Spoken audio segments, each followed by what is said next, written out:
Welcome back to SnowRunner, y'all, and today we're in a interior that I was not expecting to be in this game anytime soon.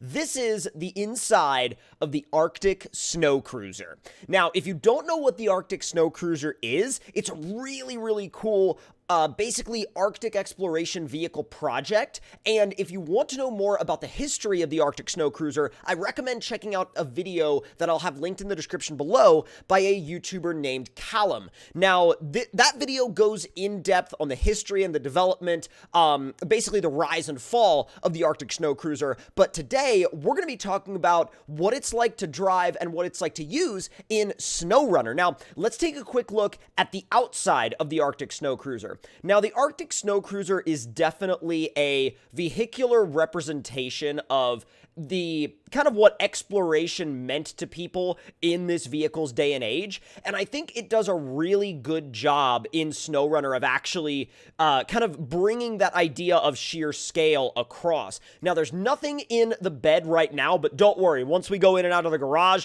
we are absolutely going to solve that. Now, these wheels are enormous. The tires were specifically designed for soft, snowy environments, and the vehicle itself is just enormous. Now, if you go back into the cabin, you can see that you have cameras, mirrors, switches, controls, maps, compass, all sorts of stuff. You have a gear shift right there. You have a communications panel. You have another communications area. I'm assuming that's going to be a little bit more of a long-range radio. You have a computer screen back there, and then if you go around to the other side, there's your navigations panel, and then you also have a hatch leading down into what I would imagine is the engine area. So let's go ahead and get this thing fired up, take it into the garage, and see what all we can do to it in terms of customization, and then we will take it out for some test driving. Now, if you want to skip ahead to the driving, I will go ahead and put a time marker on screen right now where the driving starts if you would like to skip the customization and go right ahead to the driving. But without any further ado, let's fire it up. I would also like to mention that as of recording this video, this vehicle has all the necessary files for basically all consoles, including Switch. However, as of the date of recording this video, it has not yet been approved, but it is waiting to be tested. However, if you're watching this video at a later date, make sure to check your respective console mod browser to see if it's there and available. Now, the four-wheel steering definitely helps with maneuverability, especially with something this large, because it's a long and wide vehicle, and so it's never really, it never really feels like it's designed around, you know, your standard size streets. What the heck is it stuck on? It's stuck on something. It's actually being pulled into something, which is really weird because it wasn't being pulled into anything before. Oh, no. Oh, this went great. Is it a tree? It's probably a tree. Why would... I love it. The Arctic Snow... Oh! No, it's not a tree. There's a pole that's actually effectively stopped us in our tracks. Hold on. There's a fix for this. Remove. Add. Done. And we hadn't customized it at all, so it's not like we lost anything. All right, I love the SnowRunner physics system. It's great. All right, so let's go into the actual customization of this thing. Engines-wise, you've got the 600 horsepower X15, 15-liter engine. Then you have the DD15, which is 800 horsepower. Then you have the D399, which is 1300 horsepower and classified as OP. Now, depending on how you want to set this thing up, whether you want to set it up as kind of base game vanilla performance or upper vanilla game performance or over-the-top performance, that's entirely up to you and up to your decision. Now, gearbox-wise, you have stock, tuned, upgraded, and upgraded fine-tune. I think we're going to do upgraded fine-tune. That one seems like it's going to give us the largest range of gear ratios. Now, suspension-wise, you have normal active and active heavy-duty. We're going to do active heavy-duty because that's just going to make it better to drive and better for carrying cargo, so it's going to improve it all across the board. Now, these are the standard tires, but let's see what else. Whoa! Look at those. Dude! The range of tires is insane. And what's actually really cool is if you want to go with the classic style, like smooth snow tire look and design, you can also do that, but it's been recoded to actually be able to drive well on, you know, snow and ice and things like that. Now, you also have chains, which you can go for as well, which, oh, they actually go through the... I don't even know if you would call those the spokes of the wheel. They're basically just the holes in the face of the wheel. But either way, that's a really cool touch. I love that. Those chains look great. So I think what we might actually do is we might actually go ahead and throw those on. Those look really good. Now, winch-wise, we're throwing on the heavy-duty winch. And here's where things get properly interesting. So if you want to load a vehicle in the back, you could do that. You've got ramps for that. You've got a fuel tank add-on that you can run. It's actually over 1,000 liters of fuel. You've got a log carrier for long logs, medium logs, and short logs. That carries 3 short log units, which is actually really good. That makes this thing super practical.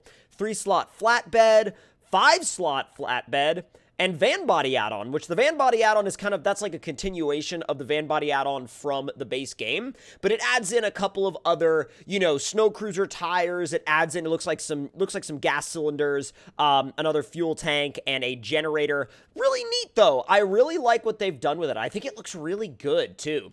Now, I'm going back and forth on what I want to add to this. I think we're going to add the van body add-on, and then can we also do...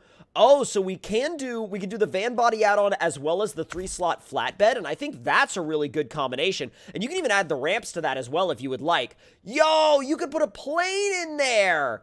Oh, that's amazing! We'll do, let's see, light pods front and sides, as well as you could throw an energy drink in here. What the heck? Oh my god. Boost of energy required to make those field repairs. All right, I love it. I absolutely love it. Factory rear bumper, we'll throw that on. And front bumper, Let's see. Oh, Antarctic Snow Cruiser Project, Research Foundation of, let's see, Armor Institute of Technology. That's super neat. Let's see. Whoa, different stickers. All right. All right. I love it. This is so wild. Dude.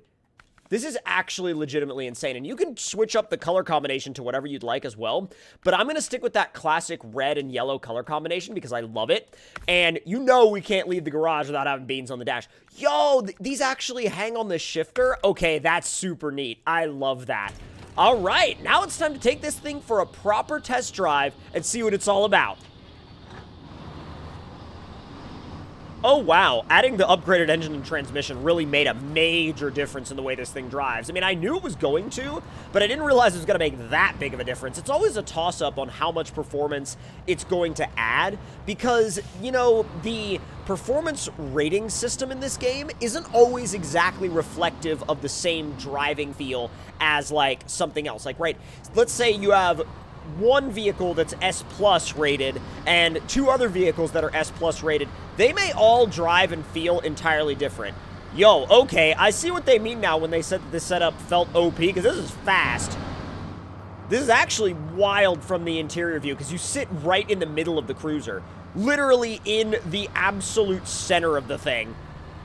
Oh, high range is really fast. Like, a lot faster than you might expect. Okay, so if you wanted this thing to have a more realistic feel, I would definitely go with the center engine option, or the center option, the middle option.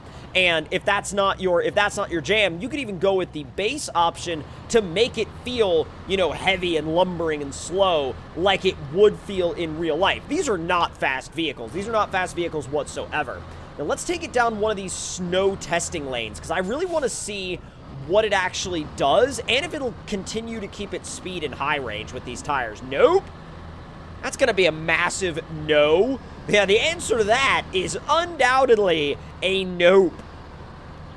Although it does maintain some pretty good pace in first gear, though. Like, first gear is definitely not bad. It's not slow by any means. It's nothing to sneeze at. Although I definitely wouldn't say that, like, it's fast in the snow. Although I do think it's an amazing vehicle. Like, this I would love to have as almost like a Mega Scout and use it for its intended purpose, or what its intended purpose would have been in real life, and that is for Arctic exploration. I mean, imagine exploring a Mandra in this. It's genuinely a Mega Scout, and I think that that kind of category or subcategory of, you know, gigantic scout vehicles is so, like, I guess, underused, and granted, that's probably because it's not all that practical to have a scout vehicle that's this enormous, but when you do get one, especially in the form of something like the Antarctic Snow Cruiser, oh my god, it's so cool, and it's such a, like, occasion to see something like this. If I saw this lumbering over a hill, I would probably stop them. I would flag them down, stop them, and spend like an hour talking to them and asking random questions just because I'm that curious about what this thing is like. Can we make our way between these two trees? Maybe. Let's go. Ow. I need to stop slamming it into the ground. It's very easy to slam that front end into the ground because it's like, you know, 15 feet long in front of the front wheels. So if you're worried about approach angle, this is not the vehicle for you. Not even remotely in the least bit. Stay far, far, far away from this vehicle if you care about approach angle. Oh, Snow Cruiser Dorifto. All right, I will take it. Ice climbing capability test. Let's go. Making a left, making a left. The 7th, throw it into high. Come on! Oh, wow. I don't think I've ever seen something actually ice climb that easily. That was just, like, done. Literally done and over with. Like, boom. That was nuts! But if y'all enjoyed this video, let me know your thoughts and opinions in the comment section down below. And if you're new to this channel and you would like to stay up to date, make sure you hit that subscribe button and turn those notifications on. And I will see y'all next time. Talk to y'all later.